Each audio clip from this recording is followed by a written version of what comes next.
komunikasi. Jadi saya paham banget bahwa urgensi dari kebutuhan komunikasi adalah gimana memahami kebutuhan kedua belah pihak. Nah, pertanyaannya kan adalah kita butuh pendekatan yang seperti apa? Kita butuh tool yang seperti apa yang dalam waktu singkat saya bisa paham segera, gitu ya. Karena sekali lagi nanti kita akan sadar bahwa tiap orang itu punya cara pandang yang berbeda-beda. Inilah yang membuat kemudian menjadi tantangan tersendiri bagaimana meskipun dengan perbedaan cara pandang, tapi saya bisa dalam waktu yang sangat singkat mengidentifikasi kebutuhan lawan bicara saya. Jangan sampai nanti ketika lawan bicara itu sudah menyampaikan baik tersurat maupun tersirat kebutuhannya, yaitu misalnya analoginya, ya Mas Novian itu sebetulnya butuhnya adalah karena dia sedang haus, maka kita sebetulnya tahu yang dibutuhkan adalah air. Ya, tapi karena kita nggak punya pendekatan yang bisa membuat kita jauh lebih mudah dengan secara tepat mengidentifikasi kebutuhan lawan, maka bisa jadi kita salah strategi. Kita kasihnya adalah nasi dan lauk pauknya. Nah, inilah yang kemudian tidak akan terjadi gitu loh ya, gayung bersambut atau tidak terjadi kepuasan yang ada di lawan bicara kita. Dan mungkin akhirnya lawan bicara kita melihat kita orang yang tidak kompeten, orang yang nggak bisa diajak untuk diandalkan, orang yang menjadi tidak nyaman buat dia. Kurang lebih begitu. Menyampaikan pesan, nah iya. Gimana menyampaikan pesan yang bisa diterima oleh lawan bicara dengan ikhlas, dengan senang hati, dengan disambut antusias. Ini menjadi penting sekali. Karena seringkali kita menyampaikan pesan itu, biasanya menyampaikan pesan dengan style kita. Yang bisa jadi style kita nggak cocok dengan stylenya lawan bicara. Nah, ini yang membuat akhirnya sesuatu yang harus disepakati bersama, prosesnya menjadi panjang sekali. Dan kalau kita bicara tentang proses yang panjang, maka pasti ada kaitannya dengan produktivitas, maka ada kaitannya dengan kecepatan. Nah, inilah yang nanti mau kita coba cari pendekatan terbaik yang bisa kemudian mengatasi hal-hal itu semua. Gitu. Termasuk menyampaikan informasi. Ya, menyampaikan informasi itu bagaimana menyampaikan informasi secara lugas, tegas, dan informatif. Bagaimana juga penyampaiannya asertif. Karena cara orang menyampaikan ya antara satu dengan yang lainnya sangat berbeda sekali. Ya, ada orang yang inginnya kalau berhadapan dengan lawan bicaranya, inginnya orang itu menyampaikan informasi itu secara logik banget, secara cepat sekali. Ya, tetapi ada juga orang yang inginnya kalau mau menyampaikan informasi ada dong basa-basinya dikit, jangan kemudian langsung bawaannya serius aja. Nah, pendekatan persona global ini akan membuat kita menjadi piawai dan terampil untuk diaplikasikan. Oke, kalau begitu Mas Novian, ini sejalan sekali dengan apa namanya disampaikan oleh teman-teman tentang urgensi kebutuhan komunikasi sehingga menjadi sangat tepat untuk dibicarakan di sini. Begitu Mas Novian. Oke, mari kita lihat teman-teman sekalian bahwa tantangan gitu ya. Oke. Sebentar ya, ini saya sudah. Bahwa tantangan dan persoalan nyata yang sering kita hadapi, yang jelas kita semua ini, gitu ya, yang jelas kita semua ini, ya, menghadapi perubahan yang begitu cepat. Ya, kita tidak pungkiri itu bahwa kita menghadapi perubahan yang begitu cepat. Dan perubahan yang begitu cepat memunculkan berbagai tantangan dan persoalan dalam segala aspek manusia. Mari kita lihat kalau dari aspek bisnis, ya. Tantangan dan persoalan bisnis itu diantaranya adalah kita menghadapi ketidakpastian bisnis. Ke depan kita akan menghadapi apa? Gimana cara kita menyiapkannya ya? Kita harus mulai apa ya? Pertumbuhan bisnis demikian juga. Sekarang mungkin bisnis kita tumbuh dengan sangat baik, tapi kita nggak tahu apa yang terjadi 2 tahun kemudian. Oke, tentunya ini semua harus menjadi pemikiran bersama dan tentunya ini semua harus perlu dibicarakan bersama. Membicarakan terobosan bisnis dan inovasi, ya, kemudian memberikan perhatian pada pengembangan strategi, persoalan tentang kelangsungan hidup bisnis kita, hubungan dengan multi stakeholder agar selaras. Kalau itu nggak diberikan perhatian khusus, maka akan punya dampak terhadap bisnis kita. Ya, demikian juga ada tantangan dan persoalan yang kita hadapi sebagai atasan dan anggota tim, atau sebaliknya. Ya, bicaranya tentang gimana memberdayakan anggota tim saya agar saya punya kualitas hidup bisnis saya menjadi jauh lebih powerful. Saya bisa meluangkan waktu untuk yang lainnya. Tapi bagaimana saya bisa meyakinkan agar tim saya itu bisa berdaya? Pendekatan apa yang mesti saya gunakan? Bagaimana saya bisa mengarahkan dia sehingga arahan saya bisa diterima dengan tangan terbuka? Bagaimana saya bisa mendorong dia sehingga dorongan saya itu tepat dan sesuai dengan kebutuhan dia? Termasuk kalau kita yang anggota tim dan kita harus berinteraksi dengan atasan kita, maka pertanyaan yang muncul dan menjadi kritikal di dalam pikiran dan hidup kita adalah gimana saya bisa mengelola atasan saya dengan efektif. Karena kalau atasan saya itu kemudian senang dengan cara pengelolaan saya, maka dia akan memberikan juga perhatian dan juga bantuan yang suportif untuk saya. Dan disitulah letaknya nanti kita mendapatkan dukungan. Bukan hanya di bisnis, Mas Novian, tapi juga dalam persoalan kehidupan sosial. Ya, membangun hubungan harmonis dalam keluarga di era sekarang ini menjadi penting sekali gitu. Terkadang hal yang berbeda dari pasangan hidup kita menjadi sangat besar sekali karena kita tidak paham tentang dia. Atau hubungan kita kepada anak kita. Bagaimana anak kita apapun yang dia hadapi, persoalan yang sedang dia hadapi, maka dia larinya bukan kepada orang lain, tetapi dia larinya kepada kita sebagai orang tua karena dia menemukan kenyamanan untuk berbicara itu ada di orang tuanya. Oke, termasuk juga bagi guru-guru, ya, guru-guru yang punya fungsi memberdayakan generasi-generasi muda, anak-anak didik, maka kemampuan guru-guru di dalam memfasilitasi anak didiknya itu menjadi challenge tersendiri. Berarti dia guru-guru harus memiliki komunikasi yang efektif. Tapi pertanyaannya, komunikasi yang efektif itu yang seperti apa yang harus dibangun? Karena di era sekarang ini, Mas Novian, komunikasi itu bicara keterampilan komunikasi, pendekatan komunikasi banyak sekali. Tetapi mungkin dengan kesempatan kita bertemu, ya, dan juga memperkenalkan komunikasi dari pendekatan persona global, saya kok punya optimis ini juga akan memudahkan kita dan memberikan warna, ya, yang membuat kita menjadi jauh lebih efektif dan produktif. Ya, nah, maka kemudian yang berikutnya adalah ada pertanyaan yang muncul nih dengan kita mengamati apa yang terjadi di sekeliling kita. Critical question atau pertanyaan kritis adalah bagaimana kita semua bisa memfasilitasi diri kita, gitu kan ya, untuk dengan mudahnya ya bisa menghadapi tantangan dan memecahkan persoalan-persoalan yang kita hadapi. Ini yang harus kita cari jawabannya. Gitu, ya. Maka untuk bisa menghadapi tantangan dan memecahkan persoalan-persoalan yang kita hadapi, mari kita maknai dulu, ya. Maknai apa yang harus kita bangun di dalam diri kita. Oke. Nah, ini dia Mas Novian, kita harus menyadari ya kebutuhan ya yang harus ada di dalam diri kita. Bahwa yang perlu mendapatkan perhatian dari diri kita dan juga perlu ya dibangun dalam diri kita adalah bagaimana kita bisa menjadi pribadi yang efektif dulu. Saya rasa baik dari siapapun dengan jabatan apapun gitu kan ya, baik apakah dia sudah memiliki jabatan struktural ataukah belum gitu kan ya, ataukah kita hanya sebagai ibu rumah tangga atau kita guru atau kita staff gitu kan ya, atau bahkan kita adalah pejabat struktural tingkat tinggi, bahkan politikus-politikus kita, maka untuk bisa mencapai tujuan itu perlu kita hadir keefektifan dalam diri kita. Jadi bicara efektif itu bicara bagaimana kita bisa mencapai tujuan kita. Kurang lebih begitu. Nah, ternyata salah satu faktor kunci yang membuat kita menjadi efektif membantu pencapaian tujuan kita jauh dengan lebih cepat, ya, lebih produktif, ya. Maka faktor komunikasi menjadi sangat penting sekali. Bayangkan teman-teman, kalau kita memiliki komunikasi yang buruk, kira-kira apa yang terjadi? Dampak apa? Konsekuensi-konsekuensi buruk apa yang mungkin akan kita alami? Jadi dengan demikian, inilah konsekuensi buruk yang bisa kita bayangkan akan kita hadapi. Ya, selain tadi yang kita sudah sebutkan adalah mungkin dengan tidak tercapainya tujuan bisa kedua belah pihak, banyak pihak menjadi suffering, menderita. Jadi kalau kita bicara tentang bisnis, yang menderita bukan hanya internal customer kita, eksternal customer kita, tapi juga yang menderitakan adalah perusahaan kita. Pertumbuhan nggak akan tercapai gitu loh ya, kurang lebih seperti itu. Ya. Nah, oleh karena itu menjadi sangat penting untuk dipikirkan bagaimana kita bisa membangun komunikasi yang efektif.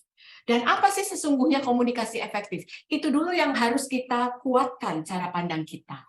Nah, bolehkah Mas Novian sekali lagi, karena walaupun nanti kita cuma 2 jam, tetapi interaksi yang membuat kita lebih sadar, gitu kan ya, dan kita mendapatkan insight dan kesadaran baru, maka kita perlu mempertanyakan kepada diri kita, cara pandang kita tentang menerjemahkan komunikasi efektif itu seperti apa. Monggo Mas Novian, saya minta bantuan sekali lagi, agar teman-teman juga punya kesempatan memikirkan komunikasi efektif dari cara pandang teman-teman itu yang seperti apa.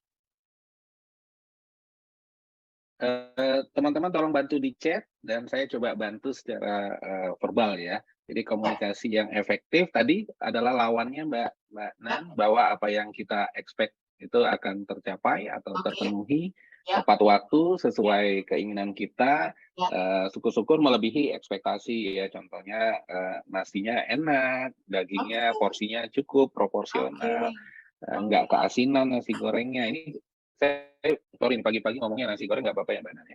Jadi ya kurang lebih itu ekspektasinya seperti itu. Jadi dengan komunikasi yang bagus ya, mudah-mudahan ekspektasi kita bisa kecapai.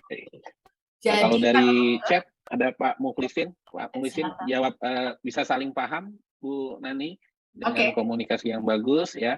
Kemudian penerima pesan paham bisa melakukan eksekusi seperti yang diminta, itu jawaban dari Mbak Anian, Mbak ini ya.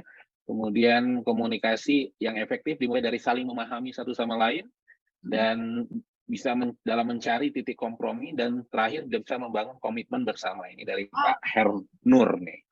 Iya, baik. Saya mencoba memaknai apa yang disampaikan dari teman-teman termasuk dari Mas Novian. Bisa saling paham, bisa saling membangun komitmen, maka ada unsur saling paham itu ada unsur merubah. Yang tadinya bisa jadi tidak paham, kemudian di dalam komunikasi efektif bisa menggiring orang itu berubah menjadi jauh lebih paham. Oke. Kemudian membangun komitmen, maka di situ ada unsur bahwa komunikasi efektif adalah komunikasi yang bisa menggerakkan, gitu ya, komunikasi yang bisa mendorong gitu orang gitu. Nah, saya sangat membeli sekali dan belajar dari definisi yang disampaikan oleh Richard M. Perloff. Dia adalah memang pakar komunikasi. Dia mengatakan bahwa komunikasi efektif itu bukan komunikasi yang sekedar mentransfer atau bertukar informasi dari satu kepada yang lainnya.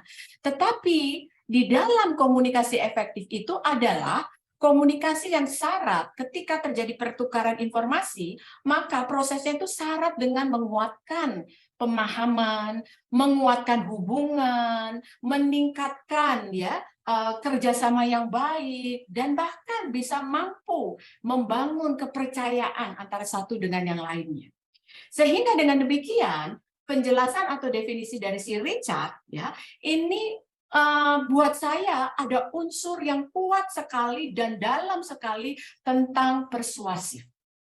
Ya, maka kalau kita bisa memaknai persuasif, persuasif itu tidak lain adalah tentang bagaimana kita mendekati orang, bagaimana kita bisa menyampaikan dengan tepat sesuai dengan lawan bicara kita, bagaimana kita bisa mempengaruhinya, bagaimana kita bisa meyakinkan, bagaimana kita bisa juga membujuk secara positif, gitu ya. Kalau bahasa Jawa itu bisa diterjemahkan dengan tanda kutip adalah bagaimana kita bisa ngepek hatinya, bagaimana kita bisa mengambil hatinya, gitu loh ya. Nah, ini adalah kekuatan persuasif, dan komunikasi efektif adalah komunikasi yang syarat dengan kekuatan persuasif. Dan persona global, dan saya sudah lebih beruntung dari teman-teman, ternyata komunikasi persuasifnya persona global itu powerful sekali, karena bisa menerjemahkan dan mengaplikasikan sebagaimana yang disampaikan oleh si Richard ini. Oke. Nah, Oleh karena itu, berdasarkan pendekatan persona, ya, maka kekuatan persuasif itu sebetulnya didapat dari 3 faktor kuat, gitu ya. Ya, jadi kalau Anda mau komunikasinya persuasif, ya, kepada pihak lain maupun kepada diri sendiri, gitu ya, maka Anda harus punya kekuatan persuasif yang tidak lain itu datangnya dari satu, Anda paham, ya, apa yang mau Anda sampaikan, ya. Anda paham teknisnya, ya. Jadi knowledge, technical know-how itu tidak lain adalah tentang apa yang mau Anda sampaikan, ya. Karena itu juga membuat orang lain menjadi percaya sama Anda. Oke. Yang ketiga adalah tentang people skill. Oke. Jadi kalau kita nanti memaknai people skill, gitu kan ya, people skill itu kalau orang-orang menerjemahkan secara letterlek dari bahasa Inggris kepada bahasa Indonesia, maka people skill itu akhirnya didefinisikan sebagai keterampilan orang, gitu Mas Novian. Tetapi sesungguhnya makna yang terkandung di dalamnya people skill itu tidak lain adalah keterampilan ya membina hubungan secara efektif dengan berbagai orang. Oke. Nah, berdasarkan riset yang dilakukan oleh Persona, ya, ternyata 80% keefektifan atau kekuatan persuasif kita di dalam berkomunikasi datangnya adalah dari people skill, bukan dari knowledge dan technical how. Oke. Jadi people skill punya kontribusi luar biasa terhadap keefektifan kita di dalam mencapai tujuan kita, itu 80%, sementara knowledge technical know-how-nya itu 20%.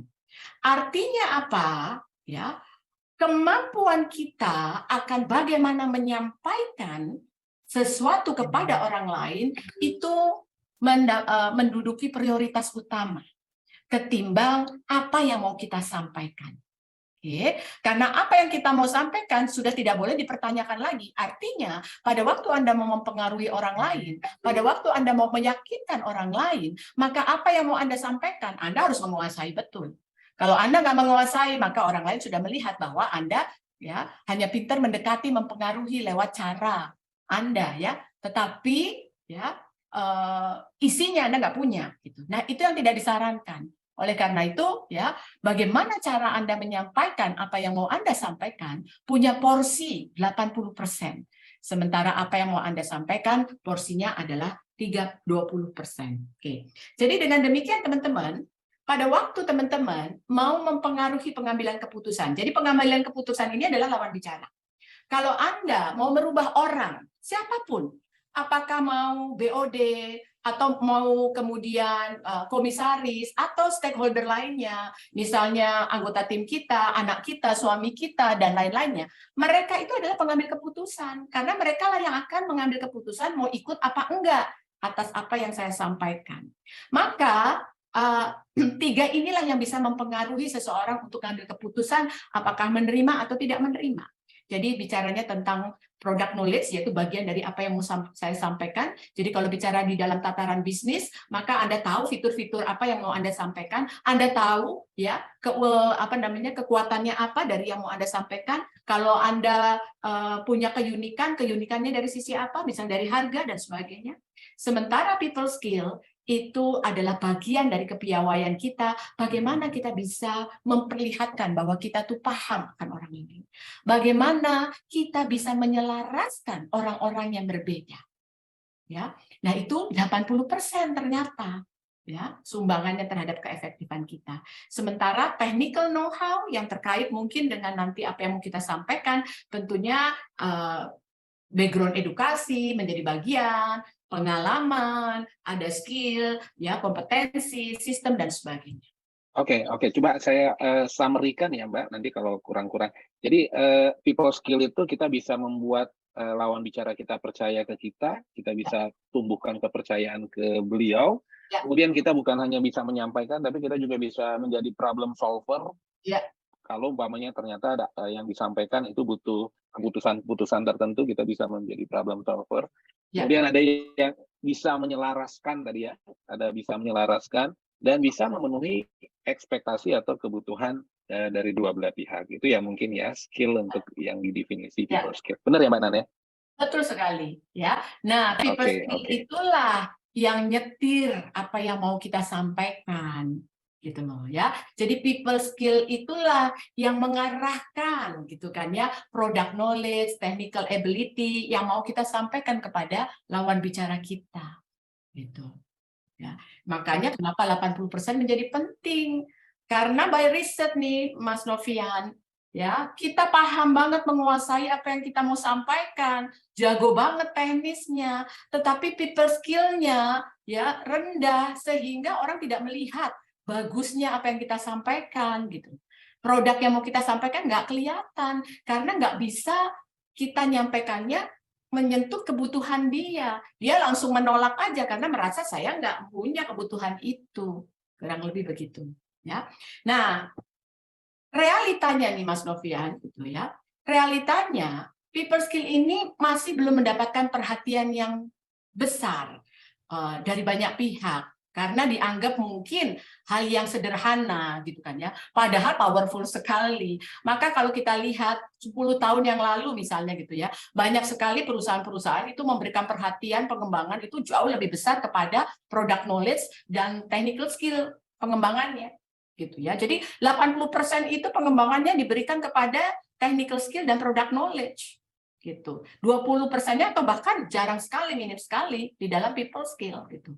Nah, padahal kita tadi sudah diawali dengan penyadaran bahwa untuk mencapai tujuan yang kita inginkan, kita kan harus menjadi orang yang efektif dulu gitu. Orang yang bisa memfasilitasi diri kita untuk mencapai tujuan yang kita inginkan. Dan ternyata itu 80% butuhnya people skill gitu. Jadi inilah yang kenyataannya gitu ya. Kenyataannya butuhnya people skill, tapi kok banyak perusahaan-perusahaan malah fokusnya bukan di situ gitu kurang lebih ya. So, jadi dengan demikian pasti kita semua punya concern yang sangat besar sekali, punya minat atau keingintahuan yang besar sekali. Kalau gitu gimana caranya saya bisa memperkuat people skill saya? Maka di waktu yang tersisa inilah yang perlu sekali untuk sharing gitu ya. Sharing ya pengalaman, sharing kemudian pendekatan yang mudah-mudahan akan bisa bermanfaat buat kita semua. Oke, yang pertama adalah pahami dulu kesalahan klasik yang sering terjadi di dalam hidup kita dalam berinteraksi. Ini menjadi penting sekali. Dan nanti kita semua akan menyadari karena saya juga belajar tentang applied neuroscience dari Coach Roy yang kebetulan itu kerabat saya gitu kan ya. Dan saya baru sadar, oh ternyata otak itu punya fungsinya macam-macam. Jadi kita punya kapasitas otak itu menjadi penting sekali gitu loh ya untuk kita berdayakan. Salah satunya adalah memberdayakannya untuk fungsi sosial gitu. Dan otak tuh punya pengaruh. Nah ini yang mesti kita pahami sehingga nanti mempelajari yang namanya people skill ini ternyata Anda juga punya keberuntungan lainnya. Keberuntungan lainnya itu apa? Punya kemampuan memberdayakan otak kita untuk tujuan fungsi sosial. Kurang lebih seperti itu, Mas Novian. Ya, jadi pahami dulu kesalahan klasik kita dalam berinteraksi. Kemudian yang kedua, pahami fungsi sosial diri kita, gitu ya. Jadi fungsi sosial diri kita itu sesungguhnya ya dalam upaya mencapai tujuan seperti yang tadi Mas Novian sudah konfirmasi ulang kepada kita. Ya, bahwa kita harus bisa menjalankan fungsi membangun kepercayaan, bisa menjadi problem solver, bisa menjadi agen perubahan yang positif dan bisa memuaskan kebutuhan banyak pihak gitu ya. Maka people skill ini membutuhkan kepiawaian kita di dalam bagaimana membangun trust, bagaimana menjadi issue solver, bagaimana menjadi agen perubahan yang positif dan bagaimana menciptakan win-win yang solution buat orang lain dan buat saya. Kurang lebih begitu. Izin kalau begitu saya belajar banyak dari Charles Osgood. Charles Osgood ini adalah pakar komunikasi yang tahun 1950-an dia melakukan riset dengan cara bagaimana dia mengobservasi banyak pihak dalam berkomunikasi. Ternyata hasil risetnya yang dia tuangkan dalam judul bukunya yaitu The Measurement of Meaning, yaitu ukuran dari suatu makna, maka ada kesimpulan yang bagus sekali dari Charles Osgood ya yang membuat kita menjadi jauh lebih sadar tentang ya makna-makna yang kita gunakan di dalam berkomunikasi ya. Nah, ternyata teman-teman kecenderungan kita di dalam berkomunikasi ya 50% itu cenderung komunikasinya menggunakan komunikasi syarat dengan makna judgmental dan 50%-nya lagi cenderung menggunakan makna syarat dengan makna deskriptif. Oke. Nah, mari kita sama-sama coba pahami dengan apa yang disampaikan oleh Charles Osgood. Ya, jadi judgmental itu adalah makna di mana kita dalam berkomunikasi itu melibatkan unsur menghakimi, melibatkan unsur menilai. Ya, menilai itu bisa menjadi baik, buruk, ya, atau kemudian jelek, bagus, gitu ya, mudah, susah, gitu ya. Itu adalah judgmental. Sementara kalau yang namanya deskriptif, gitu kan ya, deskriptif itu komunikasinya itu berdasarkan fakta yang bisa dilihat dari lawan bicara kita. Karena yang bisa dilihat dari lawan bicara kita sesungguhnya perilakunya, yaitu perilakunya yang diwakilkan dari apa? Cara dia bicara, isi pembicaraannya, kata-kata yang dia pakai, ekspresi wajahnya yang menggambarkan emosinya gitu. Nah, itu adalah perilaku deskriptif ya. Jadi komunikasi dengan menggunakan pendekatan fakta. Nah, untuk membuat Anda punya people skill yang kuat sehingga Anda punya daya mempersuasi orang lain kepada orang lain, maka kebanyakan judgmental ini akan menghambat kemampuan Anda mempengaruhi orang lain. Ya, oleh karena itu tugasnya Anda adalah bagaimana Anda, cara pandang Anda maupun skill Anda harus lebih banyak menggunakan pendekatan yang deskriptif. Komunikasi yang memahami perilaku lawan bicara. Nah, ini bisa kita lihat nih tadi Mas Novian. Exercise kita yang sederhana saja menggambarkan, mengkomunikasikan orang lain ya dan juga diri kita. Kalau Mas Novian bisa melihat apakah lebih dari 50% kecenderungannya judgmental? Ya. Nah, dengan demikian ya, ini menjadi wajar saja gitu loh, wajar saja. Kenapa wajar saja? Kembali lagi yang saya bilang bahwa ini ada kaitannya dengan otak yang menjalankan fungsi sosial kita. Ya. Nah, yang saya tahu dari Coach Roy gitu ya, otak itu dalam menjalankan fungsi sosial senangnya sama yang sama-sama nih Mas Novian. Senangnya sama-sama yang punya kemiripan gitu loh. Maka kalau yang punya kemiripan, yang dia lihat itu lawan bicaranya punya kemiripan, maka akan mulailah tuh keluar tuh judgmentalnya. Oh, orang ini mudah buat saya gitu. Oh, orang ini gampang buat saya karena dia bisa membantu pencapaian tujuan saya. Tapi kalau dia berhadapan dengan orang yang tidak punya kemiripan sama dia, maka otak itu akan kemudian bereaksi dan membuat ya mempengaruhi kita untuk mengambil keputusan bahwa oh orang ini adalah orang yang sulit, oh orang ini orang yang nggak nyaman buat saya. Nah disitulah nanti kita akan terpengaruh perilakunya. Kalau kita sudah terpengaruh perilakunya menjadi perilaku yang tidak produktif, pertanyaan saya, bagaimana saya bisa mempengaruhi orang lain kalau saya sendiri sudah tidak suka sama lawan bicara saya? Nah, oleh karena itu otak kita lah yang harus kita berdayakan, kita didik gitu loh. Ya, maka dengan pendekatan persona ini akan membantu kita jauh lebih mudah di dalam mempengaruhi lawan bicara. So, mulai dari sekarang nih teman-teman, ketika Anda ingin mempengaruhi atasan Anda, atau kemudian regulator Anda, atau komisaris Anda, direksi Anda, atau suami, anak, ataupun asisten rumah tangga, maka mulai sekarang dikurangi komunikasi judgmentalnya. Ya, tapi justru dikedepankan komunikasi deskriptifnya. Oke. So, gimana caranya? Oke, maka persona global ya mengajak kita untuk bisa memahami perilaku lawan bicara yang bisa digunakan untuk berbagai kebutuhan. Jadi tidak hanya mengenal saya, tetapi juga mengenal orang lain. Ya, jadi Anda tadi bayangkan ketika Anda menulis ya orang yang muda sama orang yang sulit. Ketika ditanya orang yang muda, nggak banyak yang keluar karena merasa sudah nyaman-nyaman saja. Ya, tetapi ketika kemudian diberi kesempatan untuk menyampaikan yang sulit kayak apa? Banyak sekali. Seakan-akan kayaknya inilah saatnya saya mengeluarkan isi hati saya. Ya, ini orang sulitnya mulai dari dablek, nyalahin orang, keras kepala, egois, kopeh, kepo, ya, terus kemudian mau menang sendiri gitu ya. Ini adalah judgmental. Event yang baik pun juga ringan tangan, gitu.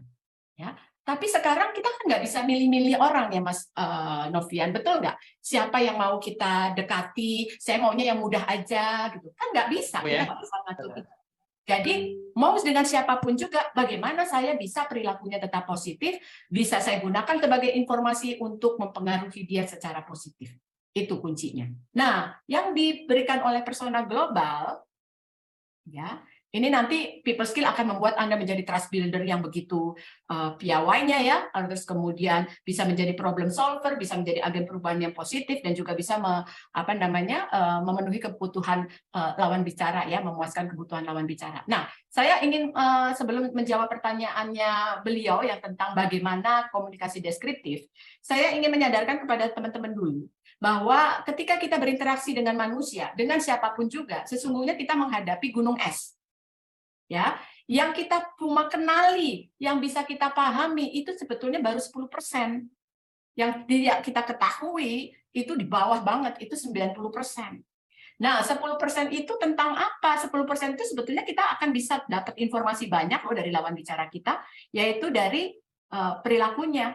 Perilaku itu diidentifikasikan atau diperlihatkan kepada kita lewat dari perbuatan dan perkataannya. Misalnya kata-kata yang sering dipakai, misalnya, oh saya ini adalah orang yang memajukan semuanya nih. Itu kita bisa dapat itu informasi. Atau kemudian ada orang yang kemudian bicaranya selalu, ini mana sih nggak maju-maju? Ini kenapa nih kok cuma segini-segini aja hasilnya? Gitu. Atau ada orang juga yang kemudian dalam berbicara itu selalu omongannya adalah, aduh saya nggak enak dong dengan yang lainnya, ya kasihan yang lainnya nanti gimana. Ya. Atau ada juga orang yang kemudian fokusnya adalah kepada proses. Maka dari ucapannya aja selalu bilang, ini gimana nih caranya? Oke. Tolong dong kalau jelasin jangan kemudian cepat-cepat begitu. Step by step bisa nggak? Pelan-pelan bisa nggak? Satu persatu bisa nggak? Nah, itu saja adalah sumber informasi yang bisa kita olah, yang nanti kemudian kita kaitkan pada kebutuhan dasar yang dia inginkan. Dan ketika kita tahu kebutuhan dasarnya, maka kita nggak usah pakai strategi yang neko-neko, cukup fokus memenuhi kebutuhan dasarnya. Tetapi challenging-nya adalah kebutuhan dasar itu ada di bagian yang paling bawah, yaitu di 90%. Nah, itu kalau nggak punya pendekatan yang bisa membantu memfasilitasi kita dengan cepat untuk mengetahui kebutuhan dasar seseorang, maka kita proses komunikasinya akan panjang sekali, lama. Gitu, ya. Oleh karena itu, yang mesti kita coba cari, dapatkan pendekatannya. Paham 10% bisa menjembatani informasi ya yang kita dapatkan untuk memahami apakah dia kalau berkomunikasi pakai perasaan atau lebih banyak pakai logika ya atau fakta-fakta, dan bagaimana value-nya atau prioritasnya atau tata nilainya, dan apa kebutuhan dasarnya. Nah, inilah yang saya ingin yakinkan kepada teman-teman, pendekatan persona sangat memudahkan sekali. Karena memahami 100% dari persona model, maka kita akan punya proses meyakinkan dalam waktu yang sangat cepat sekali. Oke.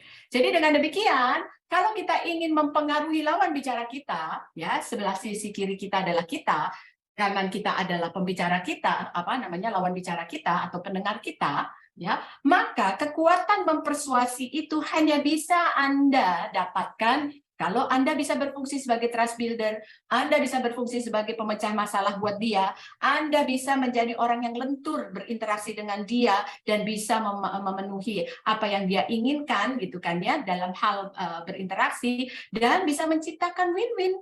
Dia puas, saya puas. Itulah kekuatan mempersuasi. Ya, oleh karena itu komunikasi kita menjadi komunikasi yang sangat persuasif, dan itu bagian dari komunikasi efektif karena komunikasi yang bisa memfasilitasi kita untuk mendapatkan apa yang kita inginkan dari lawan bicara. Apakah untuk mengarahkan, memotivasi, memberdayakan, meminta dia berubah dari sikap yang tidak kita inginkan atau perusahaan tidak inginkan menjadi sikap yang lebih baik. Oke. Sehingga dengan demikian, berdasarkan risetnya persona, maka sebetulnya kebutuhan dasar orang itu hanya ada 4, dan bisa jadi tiap orang beda-beda yang kita jumpai. Ya, ada yang kebutuhan dasarnya hanya menekankan pada penghargaan pribadi, ya butuhnya cuma diuangke, butuhnya hanya diingin diperhatikan, diutamakan, didahulukan dulu. Nggak ada salahnya kalau itu bisa membuat dia bahagia dan bisa membantu kemudian hubungan kita, komunikasi kita menjadi jauh lebih nyaman buat dia. Kenapa enggak? Tapi yang tertantang adalah yang mungkin perlu kita tahu adalah bagaimana saya bisa tahu kalau dia punya kebutuhan itu. Oke. Yang kedua adalah ada orang yang pengennya diterima oleh orang lain, gitu. Ya, jadi orang yang ingin diterima oleh orang lain itu adalah orang yang ingin dirangkul, orang yang ingin dibawa bersama-sama, orang yang kemudian dilibatkan. Tapi ada juga orang yang punya kebutuhan dasar penekanannya pada keandalan.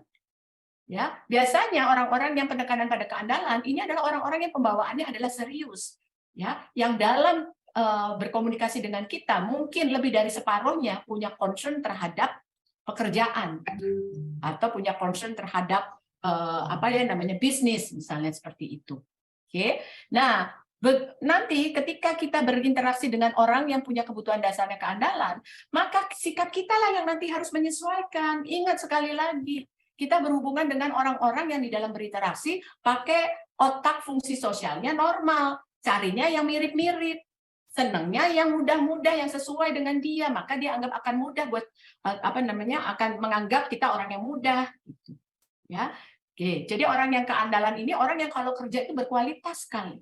Sehingga nanti ketika Anda berhadapan dengan orang yang keandalannya kebutuhan dasarnya keandalan, maka kita sebelum menyerahkan pekerjaan kita yang harus memastikan pekerjaan kita emang berkualitas, nggak ada yang salah. Kita cek dan recheck, misalnya seperti itu. Ya. Dan yang keempat adalah ada orang yang kebutuhan dasarnya itu fokus kepada pencapaian. Ini orang-orang yang serius, orang-orang yang cuman memberikan perhatian pada kemajuan, pada untung rugi, pada pencapaian prestasi. Nah, tinggal sekarang kita bagaimana saya dalam waktu yang singkat bisa mengidentifikasi orang ini punya kebutuhan dasar penghargaan pribadi, orang ini inginnya diterima oleh orang lain, orang ini butuhnya keandalan, dan orang ini butuhnya atau concern-nya pada pencapaian hasil. Oke. Maka inilah yang disarankan oleh persona global, observasi perilaku di dalam berinteraksi. Jadi perilaku itu perbuatan, perkataan, perbuatan, cara ngomongnya. Kalau ngomongnya lambat, perlu waktu, oke, itu informasi tersendiri nanti buat kita. Ada orang yang kalau bicara cepat sekali bicaranya. Ada orang yang kalau berjabat tangan, keras banget jabat tangannya. Ada orang yang ketika bercerita, wow, ceritanya melibatkan emosi, dia bisa kayak memainkan ekspresinya. Tapi ada juga orang yang kalau diajak berkomunikasi, ya menit pertama sampai menit kelima, mukanya nggak banyak berubah. Tapi dengan nanti kita punya kepiawaian atau skill mengamati perilaku, maka kita akan mengurangi judgmental kita. Kita akan menjadi sadar bahwa ya orang ini punya perilaku seperti itu. Karena sekali lagi, perilaku yang hadir di dalam diri kita masing-masing nih teman-teman. Proses pembangunannya itu lama, panjang, bukan dalam proses yang singkat. Apalagi pengembangannya ya itu masing-masing dari lingkungannya masing-masing, nggak sama lingkungannya. Jadi dengan demikian kita harus sadar bahwa manusia itu unik. Gitu. Manusia itu unik, manusia itu banyak perbedaannya. Gitu. Itu nggak jadi masalah. Yang jadi masalah adalah punya nggak kemampuan kita untuk menyelaraskan keunikannya. Punya nggak kemampuan kita untuk memberdayakan keunikannya. Itu yang menjadi fokus perhatian kita. Gitu ya teman-teman ya. Jadi berdasarkan pendekatan persona global, ada orang yang kalau diajak berkomunikasi gitu ya, itu menunjukkan kecenderungan dominan dan ada juga yang kecenderungan unassuming. Jadi dominan itu mendominasi, unassuming itu lebih banyak menyelaraskan. Oke, maka kita dikasih tahu nanti sama persona, ini loh ciri-cirinya. Orang yang dominan itu sering bicara, nampak percaya diri. Jadi poin-poin ini poin-poin yang tidak menyulitkan kita. Poin-poin yang cepat sekali untuk kita internalisasikan dalam diri kita. Karena kita butuh cepat. Karena kita butuh untuk segera bisa paham satu dengan yang lainnya. Ya, unassuming itu kelihatan, yang sedikit bicara, gitu kan ya. Terus biasanya lebih banyak bertanya gitu kan ya, atau kemudian perlu waktu gitu ya, atau biasanya tuh biar orang lain dulu deh yang mulai dulu kasih saran, saya nanti aja dulu. Karena unassuming itu ya dari sananya punya perilaku menyelaraskan. So dengan demikian kita memahami fakta, bukan digunakan untuk menjudge. Gitu. Jadi kita tidak akan berpikir mana yang lebih baik, dominan atau unassuming. Enggak. Dan ini bisa kelihatan 10%-nya dari lawan bicara kita. Termasuk dari kita sendiri. Oke, itu yang pertama. Tetapi nggak cukup melihat perilaku dominan unassuming menurut si persona. Tapi kita juga harus melihat ekspresi wajahnya. Ya, bagaimana dia kalau berbicara dengan kita menampakkan apa. Maka persona menggunakan pendekatan yang kedua yaitu vertikal, yaitu melibatkan perilaku ekspansif dan contain. Ya, ekspansif itu adalah ekspresif, sementara contain itu menahan. Maka saya suka memberikan analogi, kalau contain itu saya ingat dengan yang namanya kontainer, tapi kontainer itu bicaranya secara fisik tertutup, agak kaku gitu ya. Nah, kaku ini bukan ditujukan untuk judgmental, tetapi kaku ini lebih kepada fakta. Orang ini kalau diajak ngomong, bawaannya serius. Content itu bawaannya serius. Mau bicaranya dalam suasana rileks, mau bicaranya dalam suasana yang serius, kecenderungannya dia menampakkan wajah yang serius gitu loh. Kira-kira seperti itu. Sehingga dengan demikian kita bisa melihat kalau ekspansif itu orang yang sangat lepas, sangat hangat dengan orang lain. Kenapa demikian? Karena dia people oriented. Ya, dia people oriented. Maka nanti ketemu orang-orang yang punya ekspresi yang ekspansif, pendekatan kita tuh pendekatan informal aja, nggak usah pakai jaim-jaim gitu, ya. Karena biar dia merasa nyaman dengan kita, karena dia merasa kita punya banyak kemiripan sama dia, gitu, ya. Maka pakai pendekatan yang informal, banyak melibatkan perasaan, gitu. Kurang lebih seperti itu, teman-teman. Ya. Sementara kalau contain, gitu ya, adalah orang yang pembawaannya serius dan itu bisa dilihat dari ekspresi wajahnya yang dicirikan dengan yang namanya kerenyetan dahi atau posisi tubuh yang kalau mendengarkan tuh pembawaannya serius sambil memajukan badan ke depan, ingin mendengarkan secara serius, misalnya seperti itu.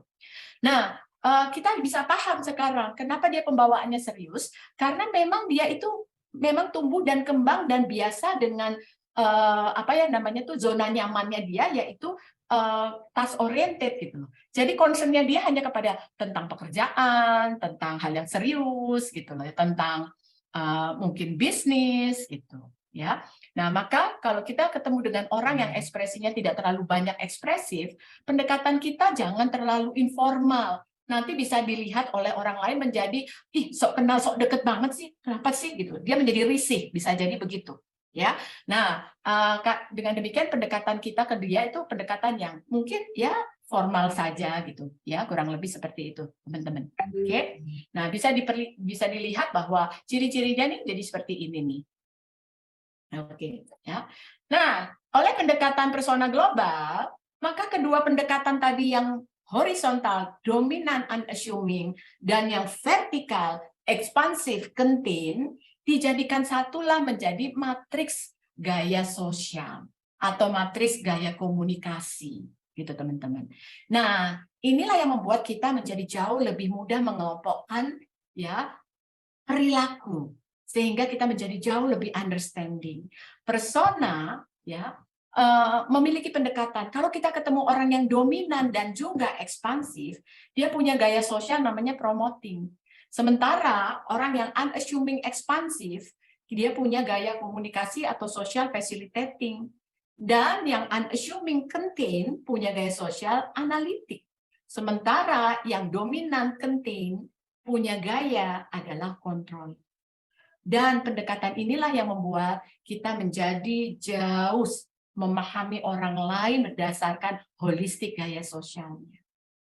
Jadi orang yang 10%-nya bergairah, banyak ngomong, antusias, idenya banyak, energik, sosialisasinya bagus, kalau ngomong itu asertif, tegas, lugas, banyak ide, maka risetnya persona 85% valid bahwa dia punya kebutuhan dasar pengakuan pribadi. Dia punya prinsip atau tata nilai dalam berinteraksi adalah nggak mau repot orangnya. Jadi maka prinsipnya adalah bagaimana nanti. Kalau bagi orang Sunda, kumaha engke wae.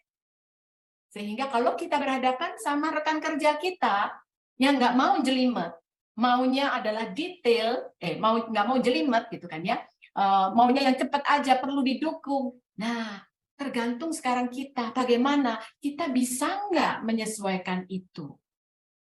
Kalau kita bisa menyesuaikan itu, memenuhi itu, tapi kita juga bisa menyampaikan, oke, saya mudahkan, tapi tolong saya juga dibantu ya, saya butuh yang detail dan lengkap. Maka pasti dia akan gayung bersambut, karena dia merasa didulukan. Gitu. Ya, jadi inilah teman-teman membuat kita menjadi minim judgmentalnya, tetapi kita menjadi jauh lebih understanding dan menjadi punya seni ke tiap-tiap orang untuk bisa memahami dia. Gitu. Oke. Mbak Nan, Yes, silakan Mas. KD itu apa ya? Krisdayanti atau apa ya? KD. Bagus banget itu. Berarti KD, berarti Mas Novian itu termasuk orang yang detail, gitu kan ya. KD ya, KD itu adalah kebutuhan dasar. Oke, kebutuhan dasar. Oke, bukan Krisdayanti ya, Mbak ya? Bukan Kebutuhan Krisdayanti. dasar. Ya. Oke. Siap. Lanjut, Mbak Nan. Ya. Nah, facilitator adalah orang yang peduli, ya, bersahabat. Maka kita bisa melihat kalau ada anggota tim kita yang dia kerjanya sudah selesai, tapi teman-teman yang lainnya belum, maka dia nggak enakan. Dia akan stay di situ nungguin teman-temannya. Karena facilitator biasanya begitu, orangnya nggak enakan gitu sama orang lain. Sementara analitik senangnya proses, dia banyak hanyut dalam pekerjaan, fokus kepada pekerjaan, bicaranya spesifik, kalau kerja terperinci, sehingga orang lain melihat dia orang yang sabar karena dia mengikuti proses satu demi satu. Gitu. Sementara kalau controller, ya, dia adalah orang yang ya, ngomong to the point, ya, orientasi pada hasil, pada uang, sadar akan waktu, dia pasti akan cepat balik. Ya, kalau kita ngomong sesuatu, kita minta untuk menyelesaikan, dia pasti akan cepat balik. Ya, dia orang yang senang dengan yang namanya pencapaian, ya, kemenangan. Sehingga buat yang lainnya, gaya sosial yang lainnya, dia dipandang orang yang tidak sabaran. Gitu. Ya, jadi sekarang kita akan lebih bisa menata emosi kita di dalam berhadapan dengan berbagai orang. Dengan emosi yang jauh lebih baik, maka kita bisa menyusun strategi mendekatinya juga jauh lebih pas, gitu loh ya. Sehingga inilah yang membuat kita menjadi piawai sekali nanti mempengaruhi orang. Ya, karena kita sudah minim judgmental, maka kalau ketemu controller, bawaannya nggak baper lagi, nggak bawa perasaan. Karena orang controller itu adalah orang yang kalau ngomong itu secara terus terang, apa adanya, gitu. Jelek-jelek, gitu loh. Tapi nggak punya maksud untuk kemudian menjatuhkan orang atau apa. Enggak. Ya. Jadi dengan demikian teman-teman, sekali lagi tiap orang punya gaya sosial yang berbeda-beda, dan kita bicara tidak ada gaya sosial yang ideal, semua punya kesempatan untuk bertumbuh. Gitu ya. Dan kembali lagi ini adalah pengamatan perilaku, bukan pengelompokan orang ya yang membuat kita akhirnya bisa memberikan cap atau label pada orang kalau kita mengelompokkan orang. Jadi gaya sosial adalah perangkat alat yang membuat kita lebih understanding ya, memahami dan membuat kita menjadi lebih mudah membangun trust dengan orang lain. Oke. Oke, Mas Novian, berarti kita menjalankan fungsi yang ketiga gitu ya, untuk bisa memperkuat persuasifnya kita. Cara tadi itu adalah cara kita bisa membangun trust dengan mudah sekali dalam waktu yang cepat, gitu. Kira-kira seperti itu. Ya. Dan bagaimana sekarang kita bisa menyampaikan sesuatu kepada yang lainnya, tapi dia melihat bahwa kita menyuguhkan sesuatu yang bernilai buat dia, bukan bernilai buat kita, tapi bernilai buat dia. Maka yang diperlukan itu adalah ya, perilaku trust dan juga empati. Kenapa perlu perilaku trust dan empati? Mas Novian, saya mau nanya. Kalau kita ingin menawarkan sesuatu, apakah usulan, proposal, barang, jasa, nasihat, gitu. Perlu nggak lawan bicara kita itu dibuat nyaman dulu sama kita? Sangat perlu, Mbak Nan. Sangat perlu kan ya? Oke. Maka salah satu cara untuk membuat dia nyaman, maka kita harus tahu dalam trust, dalam membangun kepercayaan kepada lawan bicara, dia itu memprioritaskan apa sih? Karena kalau kita tahu prioritas dia di dalam membangun trust, dan kita bisa memenuhinya, maka dia akan buka pintu, maka dia akan buka hati. Gitu. Ya. Nah, sementara empati itu di dalam pendekatannya persona global, empati itu akan menjadi cara yang bisa membantu kita mengidentifikasi apa yang dia butuhkan. Controller misalnya, dia butuh barang yang nanti kita tawarkan bisa mendatangkan nilai dalam uang nggak? Ya, kira-kira begitu. Tapi karena kita nggak tahu yang kita hadapi ini siapa, kita nggak tahu dia punya kebutuhannya apa, gitu kan ya. Maka bisa saja kita menawarkan kepada controller, tapi cara menawarkan kita pakai analitik, Mas. Nah, ini yang kemudian menjadi gayung tidak bersambut. Bisa jadi kita dipandang lawan bicara kita adalah orang yang nggak ngerti kebutuhannya dan kemudian menyia-nyiakan waktunya.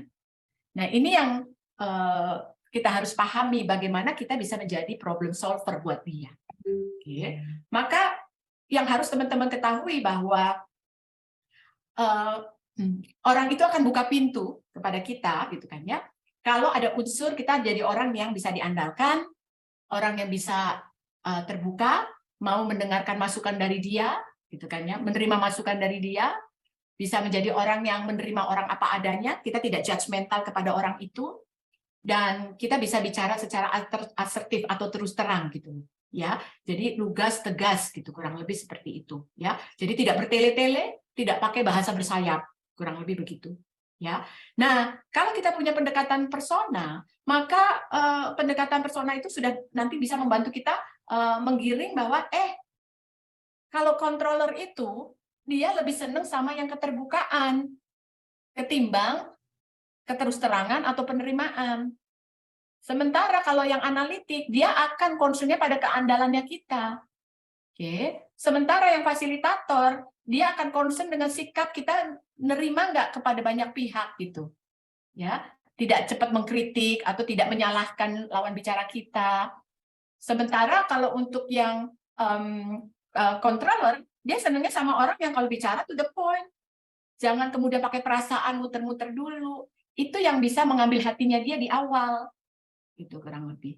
Ya. Jadi dengan demikian kita punya cara nanti bertemu dia di awal untuk dia bisa membukakan pintu dulu dengan kita. Kepada kita gitu ya, untuk kita. Oke. Nah, yang kedua, gimana caranya kemudian setelah dia terima saya bisa mengidentifikasi kebutuhannya, maka pakailah yang namanya empati. Dan empati itu sebetulnya tujuannya tidak lain adalah kita ingin membuat lawan bicara kita nyaman dulu berkomunikasi dengan kita. Dan kita lewat kehadiran kita, lewat perilaku kita, pikiran, perbuatan, perkataan kita ingin menunjukkan kepada lawan bicara bahwa saya menghargai lawan bicara. Saya menunjukkan bahwa lawan bicara adalah orang yang penting buat saya. Saya mendengarkan lawan bicara saya mengerti apa yang disampaikan lawan bicara, saya memahami, dan saya kemudian nanti bisa memenuhi apa yang dia inginkan. Karena dengan perilaku seperti itu, maka kita bisa mengidentifikasi kebutuhan lawan bicara.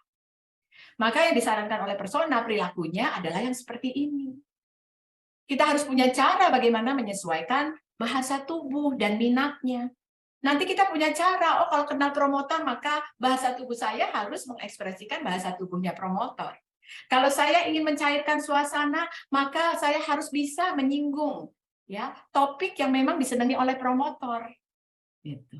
Ya. Kemudian kita juga harus hadir 100% di hadapannya, karena sekali lagi kita perlu untuk kemudian menyimak, mendengarkan, dan paham apa yang sebetulnya menjadi concern-nya. Sehingga dengan demikian saatnya nanti kita menawarkan sesuatu, maka dia akan merasa itu adalah tawaran yang betul-betul dicari dia, sesuai dengan yang dibutuhkan. Sehingga ketika kita mengidentifikasi kebutuhan, maka diperlukanlah yang namanya active listening. Ya, sehingga persona global mengatakan bahwa empati itu adalah salah satu dalam berempati, maka perilaku yang mesti kita miliki skillnya adalah empathic listening, yaitu active listening, yang tidak lain adalah understanding plus showing understanding. U-nya adalah understanding, SU-nya adalah showing understanding. Yaitu perlu kepiawaian kita melakukan konfirmasi ulang disertai dengan ekspresi bahasa tubuh yang bisa diterima lawan bicara. Dan di dalam proses berempati, kita juga memerlukan kepiawaian kita di dalam questioning skill. Questioning skill itu ada 2 jenis, low threat dan high threat. Low threat dipakai pada waktu kita baru bertemu karena isinya pertanyaan yang normal saja, yang ringan-ringan saja, tetapi nanti mulai menjurus kepada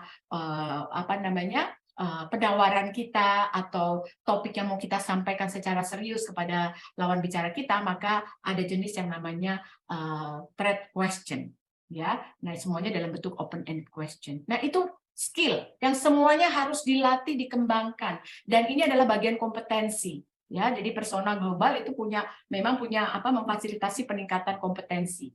Oke. Nah, teman-teman, jadi dengan demikian kita jadi tahu dengan jelas bahwa semua orang punya kecenderungan perilaku yang berbeda. Oke. Nah, oleh karena itu memang wajib dan kudu kalau menurut saya kalau Anda mau punya kemampuan atau kekuatan mempersuasi, yaitu kemampuan Anda berubah keluar dari perilaku defensif. Karena orang berbeda umumnya dan tidak mau berubah, maka kita akan banyak menghadapi perilaku defensif. Ya, nah orang-orang yang baik kita maupun lawan bicara ternyata sama-sama nggak mau berubah, maka kita akan berhadapan dengan perilaku defensif dan tiap orang akan mulai komunikasinya didominasi dengan judgmental. Sehingga nggak salah kalau ketemu dengan promotor, pasti bagi orang yang defensif, tidak sejalan dengan kita dianggap sebagai promotor, kita dianggap orang yang suka membesar-besarkan masalah. Kalau kerja nggak pernah tuntas, kurang mendalam, tidak konsisten, tidak terkendali, maka kita akan tidak mendapat dukungan dia. Sementara fasilitator dianggap orang yang nggak punya tujuan, nggak bisa nolakan, ya, orang yang boros sama waktu, maka dia tidak kita libatkan, kita tidak dukung. Gitu. Kalau analitik bisa melihat kalau orang yang defensif kepada analitiknya juga defensif, maka orang lain akan melihat bahwa analitik orang keras kepala, suka pilih-pilih, bosenin, bawaannya cari kesalahan. Dan controller akan dilihat kalau dia defensif, controller akan dilihat sebagai orang yang kritisnya tapi nusuk, suka nuntut dan sebagainya. Gimana caranya kita bisa menghandling perilaku defensif, dan ini adalah perilaku defensif yang bisa kita lihat. Orang yang suka menyerang, kemudian pura-pura lah, dan sebagainya, ini adalah ciri-ciri perilaku defensif. Maka gimana caranya? Adalah ini dia, Anda perlu yang namanya fleksibilitas. Oke. Fleksibilitas membuat Anda menjadi agen perubahan yang positif. Dan dengan demikian kita bisa maknai bahwa fleksibilitas adalah tingkat kemampuan kita terbuka terhadap perbedaan, tingkat kemampuan kita untuk menyelaraskan perbedaan dengan orang lain, dan tingkat keinginan kita untuk memenuhi apa yang dibutuhkan orang lain di dalam berinteraksi atau berkomunikasi. So, teman-teman, realitanya ini adalah kebutuhan nyata loh, teman-teman. Anda butuh, kalau dalam tataran bisnis, menunjukkan arah bisnis perusahaan, gitu kan ya, terus memancing ide, kreativitas, memimpin untuk mencapai tujuan, memberikan coaching, atau menyampaikan contoh yang baik, gitu kan. Maka dengan demikian Anda harus punya kemampuan mempersuasi agar lawan bicara bisa apa nih, ini teman-teman, ya, agar lawan bicara bisa merasa dimengerti, dipahami kebutuhannya, dan kalau dia merasa dimengerti, dipahami kebutuhannya, maka dia pun akan membantu kita. Maka fungsi yang terakhir ini adalah untuk membuat Anda bisa mempunyai kekuatan persuasif, maka Anda harus terbiasa berinteraksinya adalah win-win solution. Dan persona global memiliki pendekatan yang sangat simpel sekali, yaitu bahwa sebelum kita mempersuasi orang, kita terbiasa dengan persiapan. Kalau kita dalam seharinya selalu melakukan persiapan, maka ini akan menjadi automatically dalam hidup kita. Nggak usah pakai persiapan tahap 1, tahap 2, tahap 3, tapi itu sudah menjadi habit di dalam diri kita, sehingga mau ketemu dengan siapa saja, maka proses itu hadir di dalam diri kita. Mulai dari nanti kita membayangkan yang kita hadapi, dia orangnya gayanya apa, kemudian nanti kita menyampaikannya seperti apa, bagaimana kita di tahap ketiga mencairkan suasananya, bagaimana nanti saya kemudian menyampaikan apa yang saya ingin usulkan gitu kan dengan pendekatan fitur solution benefit, sehingga orang atau lawan bicara yang berhadapan dengan kita menjadi jauh lebih nangkep apa yang kita sampaikan karena penyampaian kita fokus. Dan bagaimana kemudian kita mendapatkan dukungan sambil menutup kesepakatan dan menyampaikan tindak lanjut. Nah, ini realnya nih pada waktu nanti persiapan itu sudah kita punya, kita ketemu, kita mulai masuk jalin hubungan, buat pernyataan transisi, terus definisikan kebutuhan, kita bisa presentasikan, yaitu tunjukkan apa yang mau kita sampaikan, terus jelaskan solusi kalau memang dia punya keberatan, sampai merekomendasikan tindakan. So, teman-teman, jadi dengan demikian, apa yang menjadi keunikan dari persuasif communicator persona global? Pengembangan ini adalah pengembangan kompetensi komunikasi efektif, influencing persuasif. Maka yang kita sentuh itu adalah merubah mindset, satu. Kemudian yang kedua, memperkuat skill-nya. Dan yang ketiga, menyiapkan perangkatnya. Karena sekali lagi, sebelum kita diperkuat kompetensinya, maka kita menggunakan pendekatan preliminary survey 360 derajat, sehingga kita bisa tahu gaya komunikasi kita apa, gaya sosial kita apa, tingkat empati kita berapa, tingkat fleksibilitas kita berapa, sehingga dengan demikian kita punya gambaran saat ini kita berada dalam kapasitas seperti apa dalam upaya komunikasi persuasif, dan bagaimana kita bisa nanti meningkatkan. Dan di programnya Persona Global Indonesia ini, kita juga menggunakan aplikasi yang berlaku 6 bulan, sehingga teman-teman ketika akan mempersuasi siapapun juga, maka Anda bisa download nanti di komputer Anda, ya. Kemudian aplikasi ini akan memudahkan Anda untuk ketemu orang yang Anda hadapi, sehingga Anda tinggal ngisi, nanti aplikasi ini menunjukkan kepada kita bahwa orang yang Anda hadapi adalah promotor, orang yang Anda hadapi adalah controller. Dan ini caranya yang nanti Anda harus kemudian ekspresikan, gunakan pendekatannya seperti apa. Kurang lebih itu dari keunikannya persona global. So, sangat simple, praktis, pragmatis, gitu ya. Bisa ditindaklanjuti, memberikan ruang untuk pertumbuhan, gitu kan ya. Sangat personal, gitu kan ya. Dan kembali lagi, ini akan memperkuat kompetensi kita. Dan saya sudah menggunakannya mungkin lebih dari 10 tahun dan merasa terbantu sekali untuk kembali lagi mempersuasi banyak pihak. So, teman-teman, sekali lagi, kalau Anda mau memiliki kekuatan persuasif, maka 4 fungsi ini yang Anda harus mainkan, harus penuhi. Oke. Terus kemudian observasi perilaku, empati, fleksibilitas adalah menjadi kunci. Artinya, gaya sosial, observasi perilaku menjadi perangkat yang memudahkan Anda untuk mulai membangun kepercayaan di awal. Empati dan fleksibilitas membuat Anda mempunyai kemampuan mempengaruhi orang karena sesuai dengan kebutuhannya. So, kunci di dalam people skill, Mas Novian, tidak lain adalah fleksati. Kenapa fleksati? Karena fleksati adalah gabungan fleksibilitas dan empati. Artinya, ruh utama di dalam people skill adalah empati dan fleksibilitas. Gaya sosial adalah perangkat. So, makna dari fleksati adalah know yourself, pahami diri Anda, gaya sosialnya apa, know the others, pahami orang lain, gaya sosialnya apa.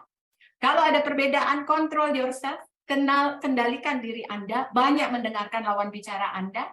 Kalau berbeda, penuhi, selaraskan perbedaannya. Dan yang terakhir, supaya semuanya mencapai tujuan secara efektif, win-win, do something for the others. Lakukan sesuatu untuk kepentingan orang lain demi pencapaian tujuan. Itulah fleksati. So, fleksati ini ya didukung dengan strategi yang membuat Anda mudah mempersuasinya, dan ini adalah strategi persona. Oke, mulai dari langkah pertama sampai langkah 6 membuat proses mempengaruhi Anda menjadi jauh lebih cepat dan powerful. Dengan demikian teman-teman, fleksati ternyata buat saya pribadi adalah ruh untuk memenuhi berbagai kebutuhan. Mulai dari untuk jualan, mulai untuk membangun tim yang solid, mengelola perubahan, counseling, coaching, motivating, parenting, empowerment, teaching, mengelola emosi, dan lain sebagainya. Demikian Mas Novian, sharing yang bisa saya berikan, mudah-mudahan bermanfaat. kekurangan atau kelebihannya ya saya minta maaf. Terima kasih Mas Novian. Oke, luar biasa. Dan saya yakin teman-teman juga masih banyak yang ingin bertanya. Namun karena keterbatasan waktu nih Mbak Nan, nanti kita kasih kesempatan teman-teman untuk bisa langsung berhubungan dengan Mbak Nani atau dengan teman-teman dari Persona Global ya. Izin saya harus sampaikan, ada beberapa yang harus sampaikan Mbak Nan. Saya pinjam di slide-nya lagi. Ini tanya jawab tadi udah. Nah, ini saya perlu informasi mengenai Persona Global Indonesia ya, teman-teman yang ingin berhubungan dengan Persona Global Indonesia bisa ada capture itu ya, di capture ada barcode-nya ya, nggak usah dicatat, langsung capture aja barcode-nya, nanti akan terhubung dengan Mbak Aisyah ya. Kalau ada pertanyaan, ada yang kurang jelas atau mungkin mau order pelatihan mungkin ya, pelatihan 2 hari karena atasannya tadi ya strong, gimana cara menghadapi atasan yang baik ya, monggo teman-teman kasih aja ya, usulkan untuk bisa ada pelatihan ya yang 2 hari tadi ya, mudah-mudahan bisa ada solusi di perusahaannya. Kemudian ini kontaknya ya, kontak lebih detailnya silakan dihubungi Persona Global Indonesia. Kalau tadi langsung ke Mbak Aisyah, tinggal di capture aja barcode-nya langsung ke Mbak Aisyah ya. Yang mau catat atau mau capture monggo silakan, bisa berhubungan dengan Mbak Aisyah atau tim yang lain ya. Ini adanya di Fatmawati ya Mbak Nani ya. Ini yang mau jalan-jalan di selatan, tapi hati-hati Fatmawati ini gage ya, ganjil genap kalau nggak salah. Jadi monggo tinggal diatur aja jadwalnya atau ketemuannya di somewhere ya. Oke. Terus, nah saya perlu informasikan mengenai pelatihan yang hari ini. Sekali lagi, event hari ini gratis ya, alias tidak berbayar, alias free. Ya. Namun kalau teman-teman pengen sertifikat seperti yang di kanan, dan pengen materinya, karena banyak yang japri saya pengen materinya nih Mbak Nan, materinya luar biasa ya, sangat dalam dan luar biasa. Teman-teman ingin memiliki materinya, ada sedikit investasi, nggak banyak-banyak, ya hanya 150.000 saja. Caranya gimana? Foto barcode-nya, nanti teman-teman akan ke kontak ke Mbak Siva. Jadi sekali lagi, teman-teman investasi 150.000, dapat materi yang luar biasa tadi, dan dapat sertifikat, ya sertifikat yang seperti di kanan. Monggo, silakan di foto barcode-nya, ya. Monggo, udah difoto. Oke, terus kita lanjut lagi. Nah, nggak ada gading yang tak retak, kami membutuhkan feedback dari teman-teman dalam rangka kami untuk bisa improve ke depannya, agar dari waktu ke waktu kami bisa lebih baik lagi. Tolong evaluasi webinar kita hari ini dengan cara memfoto barcode-nya, dan ada beberapa pertanyaan yang teman-teman bisa isi untuk kita bisa melakukan improvement ke depannya. Ya, monggo tolong difoto terlebih dahulu. Mbak Onita udah foto Mbak On? Oke, thank you.